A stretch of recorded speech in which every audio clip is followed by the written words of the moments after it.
Hey everybody, welcome to another video review. This is a Walt Disney Classics Collection piece, WDCC. It's a very rare one. I think arguably the most limited piece in the entire line. This is Graveyard Shift, featuring the Caretaker and dog. And this is, of course, from the Haunted Mansion ride in Disneyland and Magic Kingdom in Disney World. Those are the two most well-known locations where the Haunted Mansion attraction is. This was, I think, initially released in September of 2011, so pretty late in the lifespan of the Walt Disney Classics collection. The line was ended in 2012, 1992 to 2012, and so this piece was a pretty late release, released near the end of the entire line. And I believe this was a part of a series released to celebrate the Haunted Mansion. Only 250 was actually made, of which mine is 134 out of 250, I believe. And quite a few were reserved for, I think, a special event, I think either at Disneyland or Disney World at the Haunted Mansion back then. And then I think the rest were then sent to Disneyland. So I don't think this was a piece that could be bought normally. If you follow my videos, you'll know that some of the Walt Disney Classics collection pieces were event only, like Disneyana only exclusives, for instance, or only released under special circumstances. And in the beginning of the line, they used to make a huge number of these pieces, which of course affected their resale value moving forward. But near the end of the line, one of the reasons obviously the line had to end was because it was just not financially feasible to continue, and not enough people were buying them in enough quantities to justify the cost of creating them. And so near the end of the line, a lot of their releases did have much more limited numbers. The earlier pieces, they were making literally 5,000, 6,000, sometimes 10,000 pieces. And by the end of the line, a lot of their releases were limited editions of 500 and 750, for instance. And so I can definitely appreciate how something like this, which is maybe a little bit more niche, how you pronounce that, I think, kind of appealing only to certain fans, and then again at the tail end of the series, would be quite limited. But again, this holds the distinction of being, I think, the most limited at only 250, not including obviously factory samples, artist proofs, whiteware, etc. So because of this, it is honestly one of the most difficult pieces to source, and it always goes for a pretty high amount of money. When it was released, its original MSRP was $595. So it's by no means a cheap piece to begin with, and over time, it's only increased in value. Now, the one I bought, unfortunately, did not come with a certificate of authenticity. This was lost by the original seller. Supposedly, there's a small chance he might be able to find it again. He has a pretty huge collection, but I'm not really holding out too much hope for that. But it does come with a box. So when I finally saw the box, I was kind of interested in seeing how this would be packaged. because honestly, when I go a little bit closer, you can see that there's just a incredible amount of detail, and there's just a lot going on in this piece, especially with the surrounding shrubbery and the foliage, and it was just seemingly very easy to break. But I have to say I was a little bit disappointed with the packaging. Unlike those that, for instance, came with the Villain series Shere Khan, or Ka and Mowgli from Jungle Book, which is like incredibly fragile, or Mulan and her father, where the packaging sort of locks the entire piece down. This one actually had pretty basic packaging. It was a clamshell. The foam was not very high quality. It can crumble very easily if you apply too much force, and it literally just sandwiches the main piece. Now, it could also be that the seller himself was not able to completely recreate all of the foam around the piece, and he did the best he could. But I find that the actual foam packet itself maybe left a little bit to be desired. But perhaps if we analyze this piece a bit more closely, we can see why it works. Now, as with all the Walt Disney Classics Collection pieces, this is fine art porcelain, which means the vast majority of the piece, and you can hear me tap on it, the vast majority of the piece is porcelain, with the colors fired in a kiln.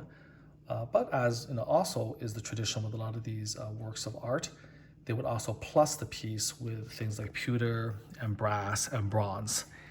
And if you look pretty closely at the leaves here, they're not actually porcelain. They're connected to the main branch by these extremely thin connectors. I don't even know what to call these, like these thin branches, I guess, whatever you want to call them. These are fronds or leaves, and this is not porcelain. If it was, it would have broken, of course, immediately. I think that this is probably bronze that's like attached or glued in the area. So because of that, this is actually extremely sturdy. Okay, and if the styrofoam locks around the base, it doesn't really have an opportunity to touch any of these guys. Okay, and so the front as well, the dog is not too fragile.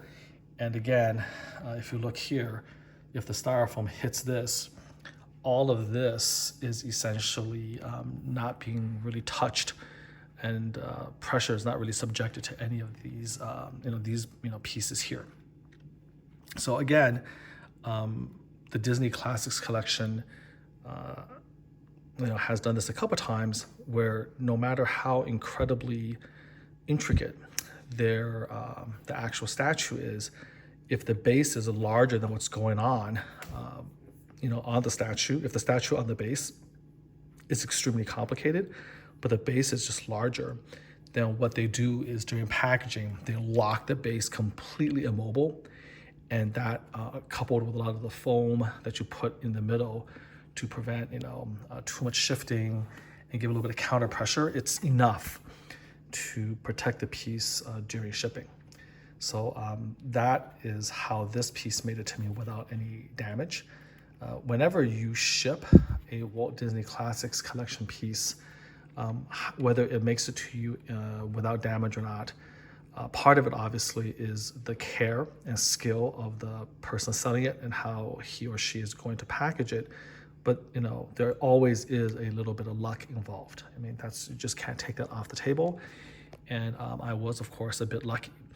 Now, to give credit to this gentleman, he also took the green box, and then he packaged it into like one of those like Home Depot style heavy cardboard moving boxes, and then completely immobilized the green box with peanut. This guy, I've bought two pieces from him. One is this, and the other one is the Queen of Hearts, who's been painting my roses red. And in both instances, he's just the master of using peanuts to create cushioning and holding the box immobile. And that's very, very important because, again, any shifting creates the danger of pieces, breaking, at very, very thin areas like the dog's legs, for instance. And when he locks it in so tight and that, really it hardly moves at all, then that really helps a great deal. And so between the original foam packaging, locking the base in, and the fact that he double boxed it into a very heavy, thick cardboard box, and then had a generous, buffer of peanuts to essentially immobilize that original green color box, it made it here Federal Express all the way from Florida, so across the entire country. I won this auction on a Sunday, and he shipped it almost immediately. It probably didn't leave the post office until Monday, so it took a full 5 days, for this piece to travel from coast to coast, from Florida all the way here. And I did inspect it very, very closely, and I didn't really see any obvious damage or cracks or anything of that nature. Obviously, this is an older piece, and so there may be slight, tiny little paint blemishes here or there, but overall, I'm quite pleased. I had a opportunity to buy a unnumbered version. It had no box and no certificate of authenticity, but when I was looking at close-up pictures from the seller, there was like this little black beauty mark, almost like the little mole, like a beauty mark from Maryland, like the one on Marilyn Monroe, I think, or something like that, where there was a black mark on the cheek, and it was just hard for me to get over that. Like, I understand that little tiny imperfections, it's okay, and who knows, maybe I could have rubbed that black mark off with an eraser or something, I don't know, but the face is pretty obvious, and it was just kind of hard for me to overlook it, so I had to back out of that. So I'm glad that in this case he doesn't have any, again, obvious marks on his face. So if you're like a fan of the Haunted Mansion, like I am, and it's one of my favorite rides, it's of course, there's nothing really that needs to be said about the Haunted Mansion. It's got such an amazing history, and it's also just so iconic in every way. Then this scene is very familiar to all of us. It's he's at the entryway to the last part of the ride, and he's again the caretaker of the cemetery. So as you're entering the cemetery, you pass him and his dog, and he's shaking in his boots, extremely frightened. So this is a sort of a wonderful sculptural representation of the caretaker. And the Walt Disney Classics line, to celebrate the Haunted Mansion, have three pieces. One is this, of course, and the other one is the ghostly organ player, and then the third are the three hitchhiking ghosts. And so of the three, this is by far the most intricate and the most valuable and the most rare. And so I am quite pleased or happy that I was able to get this. It's very difficult to get in terms of opportunity, obviously.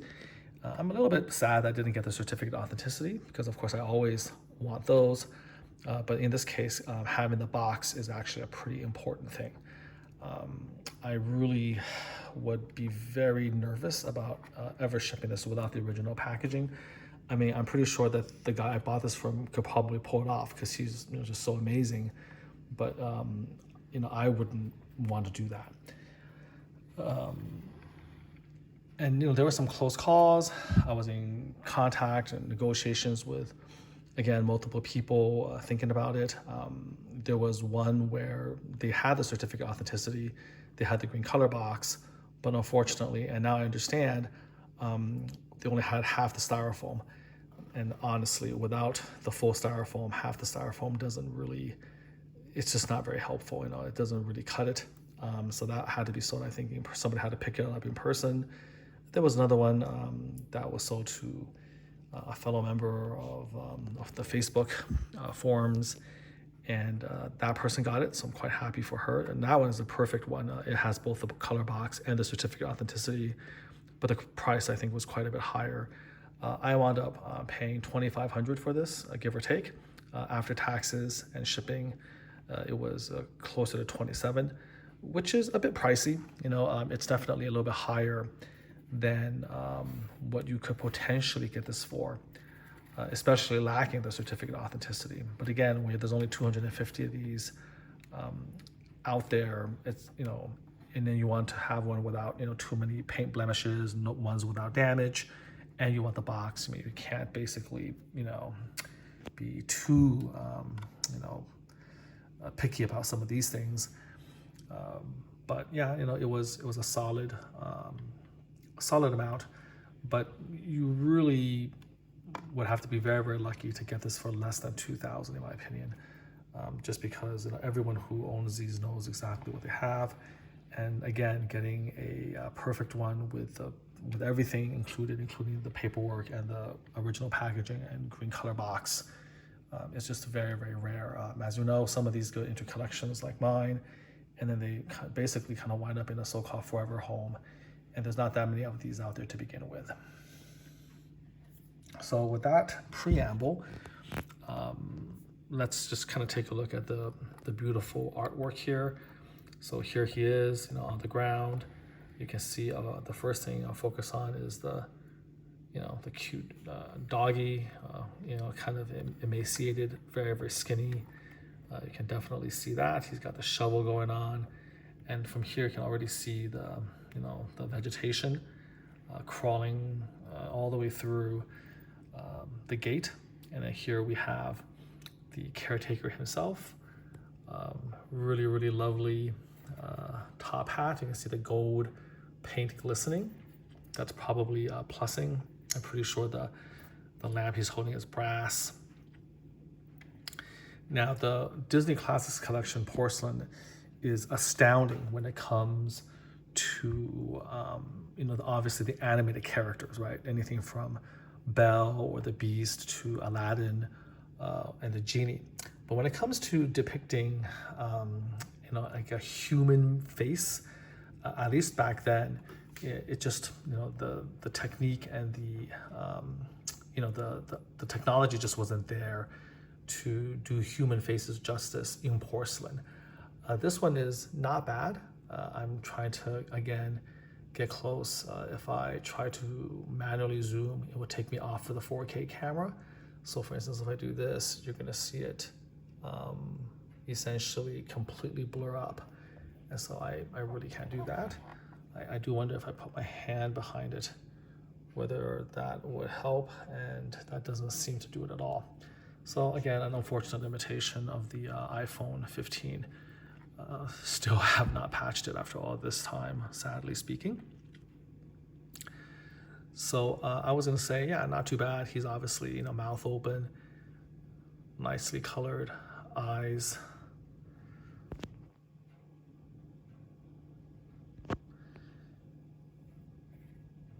And then his overcoat. He's got the shovel and of course his lantern. All porcelain plussed with bronze and brass and pewter. His faithful dog. Then you have like the trees. Here you have the trunk. I think they did a pretty darn good job replicating the wood, the log, and then the cast iron fence behind, the vegetation, the shrubs and the leaves, and then the gate with the brick. You can see sort of a little bit of the gleam. It's almost like a little bit shiny. That's the glaze from the kiln. You can still see the nice detailing of the stone. This was sculpted by the great Ruben Procopio. I apologize for messing up his name. And he's responsible for some of the Classics Collection's most amazing pieces. So no surprise that he knocked this one out of the park.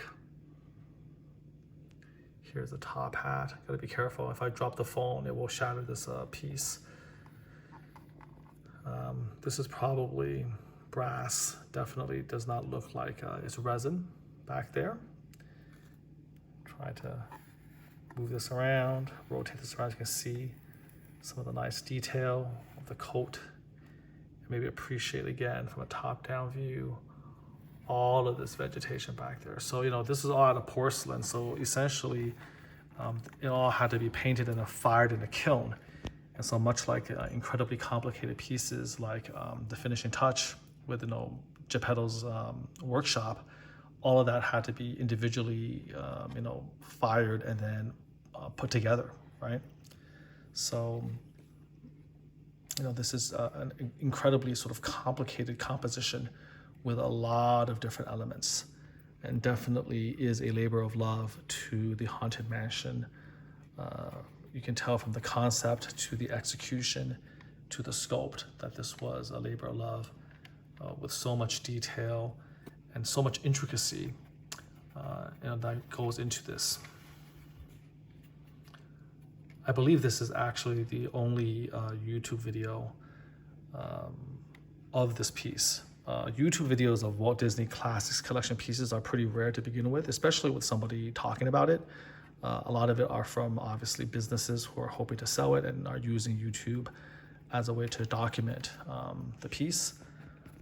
But there's not a lot out there kind of doing what I'm trying to do, which is just sort of showing the beauty of the piece from all different angles, all different focal lengths, while giving a little bit of history about the piece itself, giving different angles.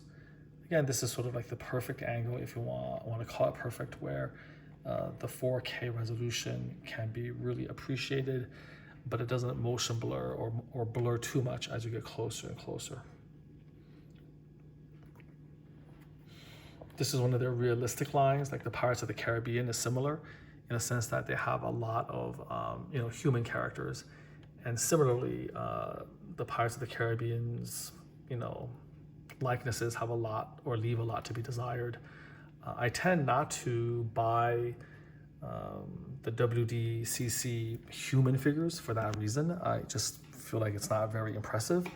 But this one gets a little bit of a pass because remember that he was never really a person in terms of an actor playing him or something like that. He is an animatronic in the ride. And so, this is basically the porcelain, facsimile of the animatronic. And so I think for that reason, it's a little bit more forgiving because, again, he doesn't actually resemble an actual person in the ride. And so as an animatronic isn't exactly a cartoon character, but it definitely isn't like a real person either. And so I think for that reason, that kind of makes this a bit better and a bit more acceptable. You can see it has white hair on either side.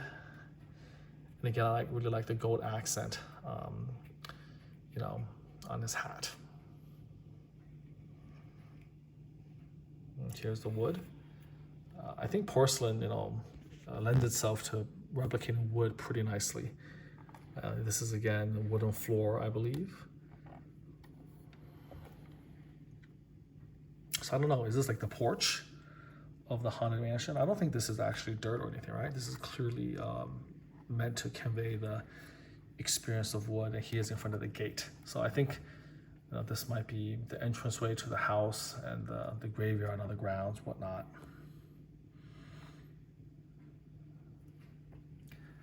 I'm gonna back out now. So you can see that this is actually a pretty fair-sized piece, quite large.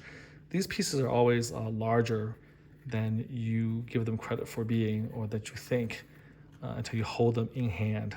So for what that's worth, here it is. Yeah, I won this auction in real time, so I didn't snipe it or anything like that. I literally manually just sat there and waited until there was about 3 seconds to go, and then put in a pretty ridiculous over-the-top bid, which luckily was enough to get the job done. So again, very happy that I managed to get it for a price that I can live with. Again, not the best price, but every year that passes, certain of these WDCC pieces not only are never going to lose value, they just steadily, little by little, creep up. And it does fluctuate depending on who's buying and who's desperate enough. But you can't really mess around with this 250. It's just too difficult, to track them down. They show up too rarely, and again, a lot of them have problems when they do finally show up. So there you have it. I hope you enjoyed, that little analysis and background of the piece, and also enjoyed the 4K 60 hertz video recording. I did the best I could. As you can see, but now I'm trying to zoom in and out, trying to find the exact perfect distance where resolution is still there, but clarity isn't satisfied. So I'm trying to go slow so I can see every little thing. But yeah, I hope you enjoyed that. Again, this is, to the best of my knowledge, the only such video of this piece on all of YouTube. I guess the other 200 plus owners of this piece don't have their channel or are not interested in uploading this to their channel. So yeah, that's about it. I'm gonna back out again. Until next time, do take care.